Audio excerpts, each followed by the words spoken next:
Hello friend, आपका स्वागत है हमारे चैनल साइबर एजुकेशन में। फ्रेंड, आज की वीडियो में हम बात करने वाले हैं बिहार डीएलएड प्रवेश परीक्षा 2023 के बारे में। फ्रेंड, पिछले वीडियो के माध्यम से हमने बिहार डीएलएड परीक्षा के लिए प्रीवियस ईयर क्वेश्चन कराए थे, जिसका लिंक आपको वीडियो के डिस्क्रिप्शन बॉक्स में या फिर कमेंट बॉक्स में डाल दूंगा। आज की इस वीडियो के माध्यम से हम लोग बिहार डीएलएड के लिए साइंस के कुछ हम लोग इंपॉर्टेंट क्वेश्चन देखेंगे, जो कि प्रैक्टिस नंबर A1 होगा, जिसमें हम लोग वीवीआई प्रश्न देखेंगे और बिल्कुल नए पैटर्न पर आधारित, जो कि 2023 में आपको एग्जाम पैटर्न चेंज किया गया है, उसी एग्जाम पैटर्न के अनुसार हम लोग क्वेश्चन देखने वाले हैं। तो सबसे पहले इस वीडियो को दोस्तों के साथ ज़्यादा शेयर कीजिएगा। साथ ही अभी तक आपने हमारे चैनल को सब्सक्राइब नहीं किया है तो चैनल को सब्सक्राइब कर लीजिए, क्योंकि यहाँ बिहार डीएलएड से संबंधित पल पल की अपडेट सबसे पहले दी जाती है। सो फ्रेंड, यहाँ से देख सकते हैं मैंने इस क्वेश्चन के PDF को ओपन कर रखा है। तो चलिए हम लोग एक एक करके सारे क्वेश्चन को डिटेल में समझते हैं।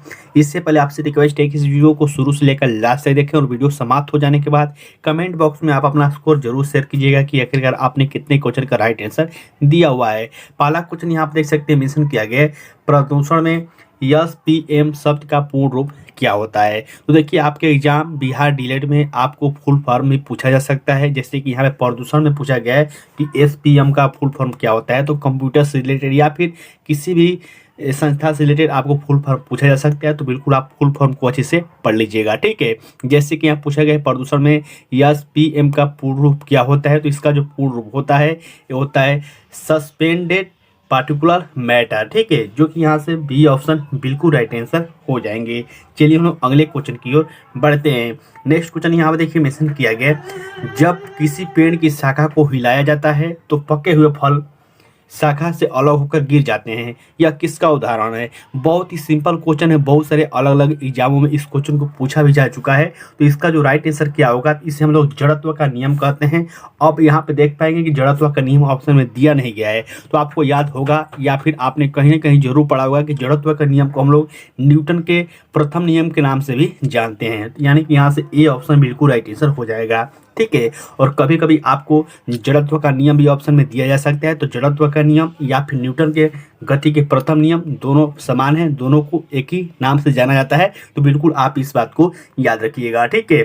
नेक्स्ट क्वेश्चन यहाँ पे देखिए मेंशन किया गया, एक गाड़ी का ओडोमीटर क्या मापता है। देखिए, इस क्वेश्चन में बहुत सारे काइंड कन्फ्यूजन हो जाते हैं कि आखिरकार दूरी होगा या फिर गति होगा। हालांकि यहाँ पे गति दिया नहीं गया है, तो बहुत सारे काइंड यहाँ पे कन्फ्यूजन नहीं हो गए। लेकिन अगर यही ऑप्शन में विस्थापन की जगह यहाँ पे अगर गति दिया जाता तो बहुत सारे काइंड कन्फ्यूजन हो जाते हैं। तो मैं आपको बताता हूँ कि आखिरकार एक कन्फ्यूजन कैसे दूर होगा, ठीक है।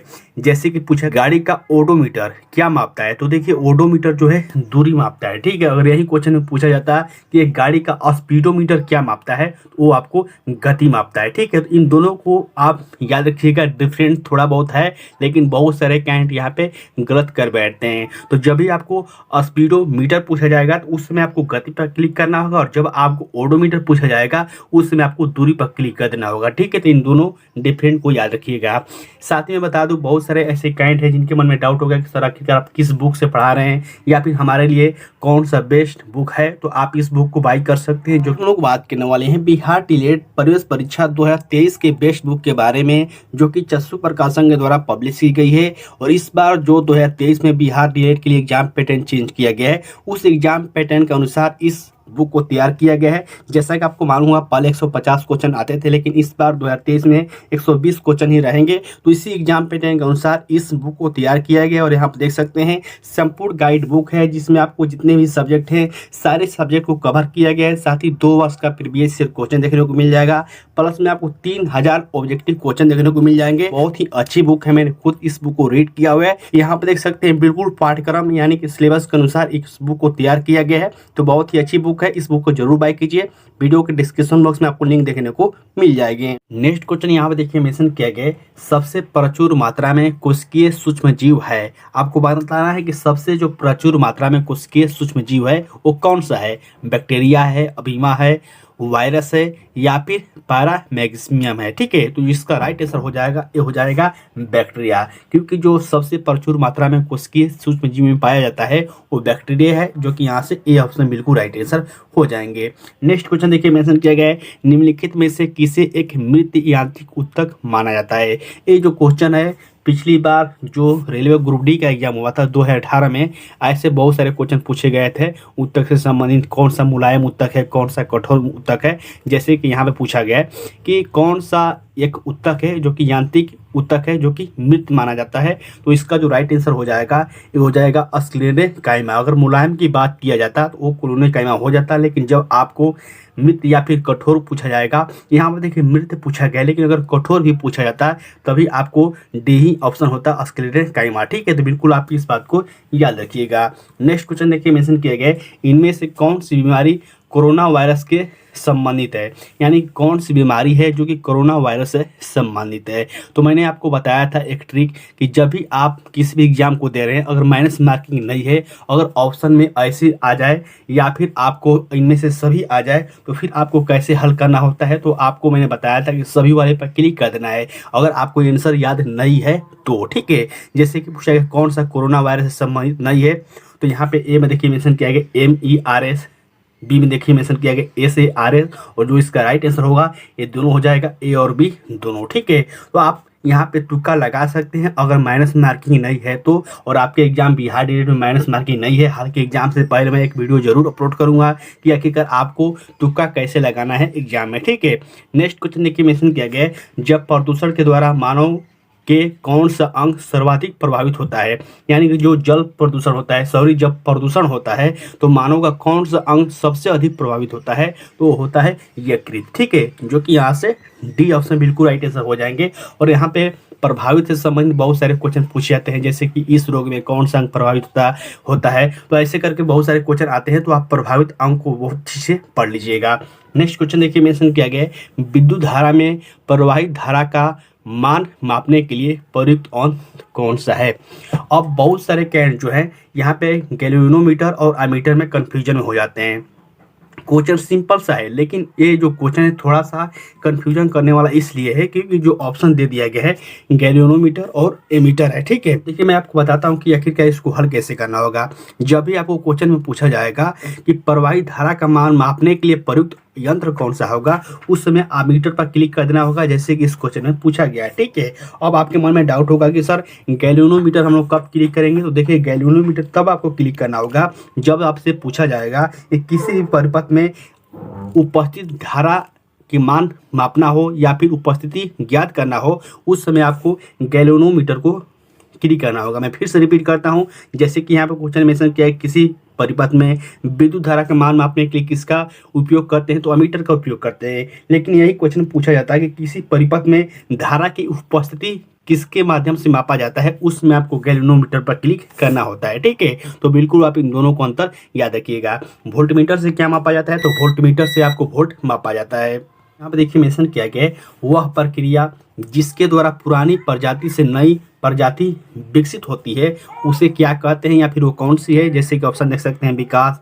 प्रकातीय, प्राकृतिक चयन, कृत्रिम चयन या फिर प्रजाति उद्यान। जो इसका राइट आंसर हो जाएगा डी ऑप्शन हो जाएगा। ठीक है, चलिए हम अगले क्वेश्चन की ओर बढ़ते हैं। नेक्स्ट क्वेश्चन देखिए मेंशन किया गया है, मूलांकुर के अलावा पौधों के किसी अन्य भाग से विकसित होने वाले जड़ें क्या कहलाती हैं। ये देखिए जो क्वेश्चन है थोड़ा सा आपको हार्ड लग सकता है, इसको आप बेसिक अगर आपने पढ़ा हुआ था फिर आप इसका आंसर दे पाएंगे। इसका जो राइट आंसर हो जाएगा वो सासी या फिर आसनिक जड़ हो जाएगा। ठीक है, नेक्स्ट क्वेश्चन देखिए मेंशन किया गया, निम्नलिखित में से कौन पारा का अयस्क है। तो अयस्क से संबंधित ही आपको क्वेश्चन पूछा जाता है। जैसे कि यहाँ पूछा गया है कि पारा का अयस्क क्या है, तो जो पारा का अयस्क होता है वो होता है सिनेबार। ठीक है, साथ ही सिनेबार का सूत्र क्या होता है, ये होता है HGS। ठीक है, कभी कभी आपको सूत्र भी पूछ लिया जाता है, बिल्कुल आप याद रखिएगा सिनेबार का जो सूत्र होता है HGS होता है। नेक्स्ट क्वेश्चन में देख सकते हैं एक सूत्र ही पूछा गया है, जैसे कि पूछा गया है कि निम्नलिखित में से कौन सा धोबिया सोडा का सही सूत्र है। यानी कि इसे धोवन सोडा भी कहते हैं या फिर धोबिया सोडा कहीं कहीं देता है, जैसे कि यहाँ पूछा गया है। ठीक है, तो धोबिया सोडा का जो रासायनिक सूत्र होता है ये होता है Na2SO3 × 10H2O। ठीक है, जो कि यहाँ से बी ऑप्शन बिल्कुल राइट आंसर हो जाएंगे। और केमिस्ट्री से आपको फार्मूला एक दो देखने को मिल जाएंगे, तो आप अच्छे से इसको जरूर पढ़ लीजिएगा। नेक्स्ट क्वेश्चन देखिए मेंशन किया गया है, 1990 के दशक में वैज्ञानिकों ने पदार्थ के कितनी अवस्थाओं को ढूंढ लिया था। तो आप सभी कैंडिडेट को मालूम होगा कि अभी जो पदार्थ की अवस्थाएं हैं वो कितनी है, तो वो अभी 5 है। ठीक है, जो कि यहाँ से सी ऑप्शन बिल्कुल राइट आंसर हो जाएंगे। ठीक है, 5वां जो नियम है कौन सा है, बोस-आइंस्टाइन का नियम है, जो कि आप सभी कैंडिडेट जानते होंगे। नेक्स्ट क्वेश्चन यहाँ पे देखिए मेंशन किया गया है, जो क्वेश्चन यहाँ पे देखिए मेंशन किया गया है, प्रोकैरियोट्स और यूकेरियोट्स के बीच अंतर संबंधित है, प्रोटीन, प्लाज्मा झिल्ली, डीएनए या फिर न्यूक्लियस। तो ये इसका राइट आंसर हो जाएगा, ये हो जाएगा न्यूक्लियस। और देखिए जो बायोलॉजी का क्वेश्चन होता है थोड़ा सा आपको हट कर होता है, अगर इसको आप थोड़ा रट कहीं आपको याद करना पड़ता है, अदरवाइज अगर आप केमिस्ट्री और फिजिक्स को समझ के याद करते हैं तो कोई दिक्कत नहीं है। नेक्स्ट क्वेश्चन देखिए मेंशन किया गया है, कौन सा लेंस अपसारी लेंस भी कहलाता है। देखिए अपसारी, अभिसारी, बहुत सारे कैंडिडेट यहाँ में कन्फ्यूजन होते हैं, तो यहाँ पे आपको याद रखना है कि अपसारी लेंस जो है उसे हम लोग अवतल लेंस कहते हैं। ठीक है, अगर यही पूछा जाता है कि अभिसारी लेंस किसे कहते हैं, उसमें आपको उत्तल लेंस पर क्लिक कर देना होगा। और यहाँ पे देखिए सी में मेंशन किया गया अवतल लेंस और उत्तल लेंस दोनों, तो यहाँ पे ये ट्रिक काम नहीं करेगा, जो कि मैंने आपको बोला था कि अगर सभी देता है तो सभी पे क्लिक कर दीजिएगा। अगर आपको याद नहीं है तो तब मैंने आपको वो ट्रिक बताया था। ठीक है, नेक्स्ट क्वेश्चन देखिए मेंशन किया गया फ्लेमिंग के बाएं हाथ के नियम में बाएं हाथ की तर्जनी किसे संकेत करती है। तो आपको फ्लेमिंग के बाएं हाथ के नियम, दाएं हाथ के नियम के बारे में जानकारी होना चाहिए। हालांकि मैं थोड़ा सा बाएं हाथ के नियम के बारे में बताता हूं, जो कि यहाँ पे क्वेश्चन पूछा गया है। तो बाएं हाथ के नियम में तर्जनी किसको संकेत करता है, तो ये जो चुंबकीय क्षेत्र को संकेत करता है। ठीक है, वही हम लोग बात करें बाएं हाथ में अंगूठा किसे संकेत करता है, तो ये आपको बल को संकेत करता है। वही हम लोग बात करें माध्यमिका, जो कि विद्युत धारा को संकेत करता है। ठीक है, इन तीनों अंगुलियों के बारे में आपको जानकारी होनी चाहिए।